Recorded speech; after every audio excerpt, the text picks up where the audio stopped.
Bienvenidos a una emisión más de Ideas Geniales, un programa producido por el Centro Ricardo Benjamín Salinas Pliego. En esta ocasión, donde como siempre me acompaña la brillante Isabel Revuelta, Hola, ¿qué tal? hablaremos de religión. O si ustedes prefieren, de religiones. ¿Qué es la religión? ¿Qué entiendes por religión, Isabel? Primero, antes de hablarte, ¿qué entiendo yo? Porque es una idea genial. Me quedé pensando ahora que estábamos preparando el tema. ¿Por qué es una idea genial? Yo te diría, porque en el mundo hay cerca de 4.500 religiones, hoy en 2024. ¿Por qué es una idea genial? Porque hoy, en 2024, 85% de las personas se identifican con una religión. 85% Claro. de las personas del mundo se identifican con una religión. Solo el 15% dicen, yo no tengo ninguna, soy ateo, soy agnóstico.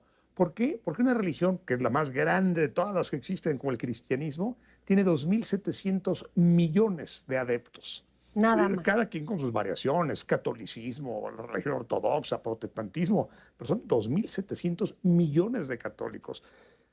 Porque hay 2.400 millones de musulmanes, porque la religión mueve el mundo, porque no se entiende el mundo sin la religión. Y es ahí donde tu pregunta la puedo contestar. Yo pienso que, obviamente, respetando las creencias de todo el mundo y los dogmas de todo el mundo, no existe nada más humano que la religión. Porque a lo largo de mi vida académica, a lo largo de la vida de leer a muchísimos filósofos y buscar eso de lo que estamos hechos los seres humanos, y me parece que lo divino es una parte fundamental, evidentemente. Tenía yo un profesor de filosofía en la universidad que decía que Dios es ese referente en el camino del hombre, un referente que nosotros ponemos para tener una guía, un punto. Eso es lo que me parece en las religiones. No estoy cuestionando la divinidad, porque eso ya es la creencia y el dogma de cada quien, pero cómo le ha funcionado la religión al hombre, a los seres humanos, a hombres y mujeres, como un referente, como un punto de partida. Estás en un camino y no sabes cómo regresar, un poco como Hansel y Gretel, vas dejando pedacitos. En la antigüedad dejaban incluso mojoneras del caballo.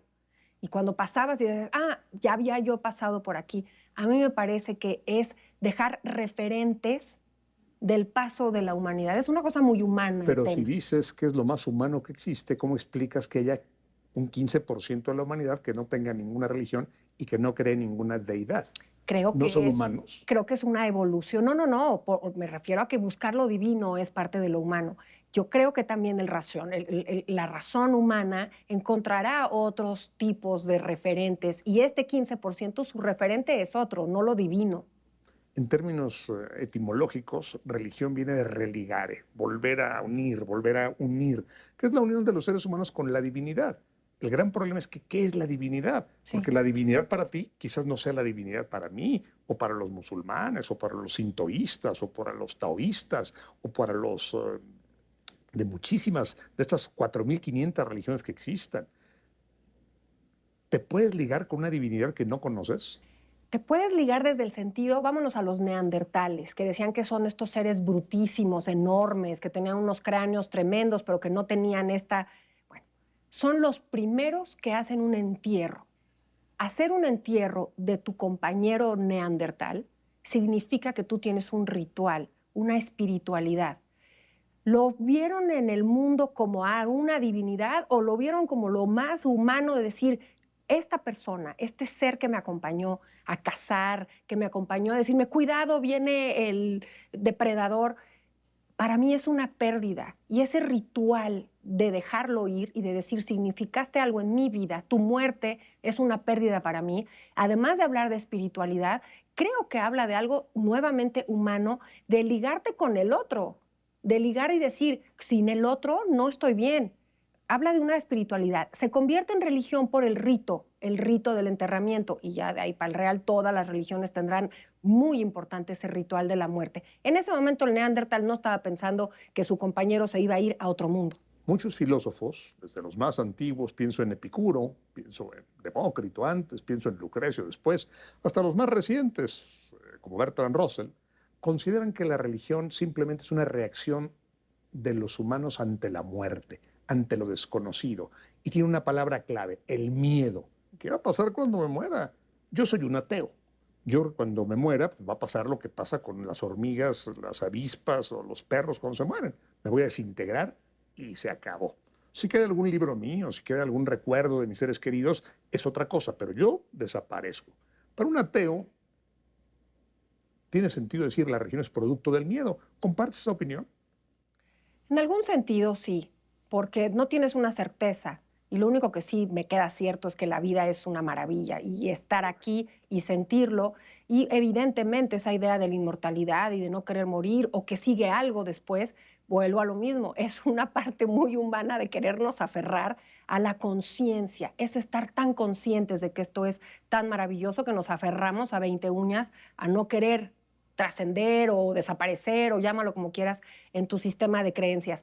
Pero este sistema de creencias a lo largo de la historia también ha hecho eso que tú decías al principio, yo estoy muy de acuerdo, que es la cohesión. Ha juntado pueblos. El pueblo de Israel es un pueblo que es sin territorio en la antigüedad. Lo que lo junta es esa creencia, ese sistema de creencias que son las leyes de Moisés. Y es algo que los va a tener tan pegados y tan amalgamados de una forma increíble a través de los siglos, de los milenios, 5 milenios unidos por esas creencias.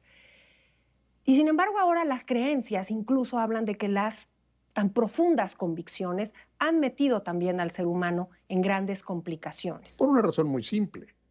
Si yo creo en el Dios A y tú crees en el Dios B, yo te digo, el Dios A es el bueno. Bah, ¿Cómo puede ser que no creas en el Dios A? La señora bueno, es producto de un demonio, hay que destruirla. Y nos atacamos y nos matamos. Y el que gana dice, ya ves, el Dios A era más poderoso o el Dios B era más poderoso, porque la religión une a los hombres, pero también los separa. los separa. Vamos a poner que ya sabes que a mí me gusta mucho hablar de México. Voy a poner las religiones antes de los aztecas. Las culturas que estaban en el altiplano tenían algunas cosas en común, son mesoamericanas culturalmente hablando, pero el dios de los aztecas que venían del norte no tenía nada que ver con sus dioses, no eran dioses que necesitaban tanto sacrificio humano. Y sin embargo, los dioses de los mexicas, Huitzilopochtli en especial, necesitaba para que al día siguiente saliera el sol un montón de sangre humana y de sacrificios y de esos esclavos y de todo ese tributo humano que en el instante que el imperio mexica ponía una semilla de su grandeza, ponía la semilla de su destrucción por ese gran descontento, un Dios que no era de los demás. Ahí hablamos de religiones también. Luego viene un Dios traído de Europa también, con la espada. Después hubo mucho convencimiento, pero al principio fue también un choque brutal por creer en otro Dios. Pero te das cuenta Seguimos que lo mismo actualmente. todo se basa en creencias, todo se basa en un Sí, relato que alguien te sí. contó. Oye, hay un Dios que te quiere, hay un Dios que te odia, hay demonios. A lo largo de la historia, todos los pueblos empezaron a ser politeístas. Dios de la lluvia, para explicar lo que no podían explicar de manera física, Dios de los terremotos, Dios del fuego, Dios de la tierra, Dios de los planetas. Eran muchos dioses.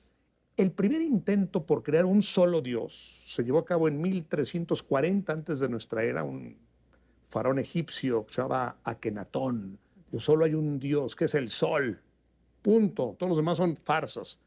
Y acabaron matándolo. Desapareció misteriosamente de la historia Akenatón. Porque ya los sacerdotes tenían un negocio. Los que adoraban al sol, a la luna, a la tierra, a los árboles, a la selva. Como nos va a quitar el negocio de la religión de la selva. Y desaparecieron a Akenatón. Pero fue el primero, antes de que hubieran las grandes religiones monoteístas, el cristianismo, Judaísmo. el islam y el judaísmo, antes de que estuvieran esas tres grandes religiones, Akenatón las unifica y luego desaparece y se vuelve a ser politeísta. Y fíjate cómo todo el politeísmo del que estás hablando ahorita, volviendo al caso de México, somos un pueblo que estamos en gran medida unido por esa creencia y ese catolicismo guadalupano. Y sin embargo, tampoco nos ponemos a pensar que uno de los grandes aliados para la conquista, cuando se encuentran las culturas mesoamericanas, porque no era nada más una, y toda la influencia europea, los españoles acababan de tener una guerra religiosa porque ese Dios moro no es el nuestro, y la reconquista de España, y llega aquí a México y sucede algo que amalgama y se llama sincretismo religioso, una creencia que se va a transponer con la otra y se hacen una misma.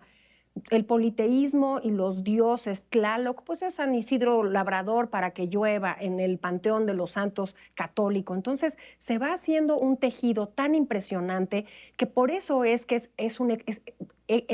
la conquista de lo imaginario, le llama Serge Grushinsky, es un éxito porque ese imaginario compartido se vuelve uno solo colectivo, amalgamado al día de hoy. Magnífico ejemplo. Ahora, este sincretismo no solo se da en México, se da en todas las religiones. Claro. Piense, por ejemplo, en el cristianismo más antiguo. Sí. Es un solo Dios que tiene 3 personas: Brahma, Shiva y Vishnu, del hinduismo, 500 años antes de nuestra religión. Sí. Piense, y lo platicamos alguna vez, en los cuentos del Génesis, el diluvio, Noé, sí, el hombre que salva la tierra, los animales. Es un cuento que ya estaba en Gilgamesh 450 años antes. O sea, todas las religiones son producto de una mezcla. Pensar que una religión es pura o que hay un solo Dios, pues es como 3 en 1, 1 en 3, diluvio aquí, diluvio acá, ya me perdí. Pero cuando tú sigues el estudio de las religiones, te das cuenta que todos son producto de un sincretismo. De un sincretismo increíble, porque eso es el humano, es el compartir, el recibir del otro, el estar creando. Las religiones son algo que debe de estar moviéndose, así como el idioma no está muerto y cada año hay nuevas palabras y va en movimiento, porque el ser humano es eso, movimiento, transformación. No sé si las religiones a rajatabla aceptan esos cambios y me parece que por ahí viene el gran conflicto de estas religiones. Pero todo es ¿Una interpretación?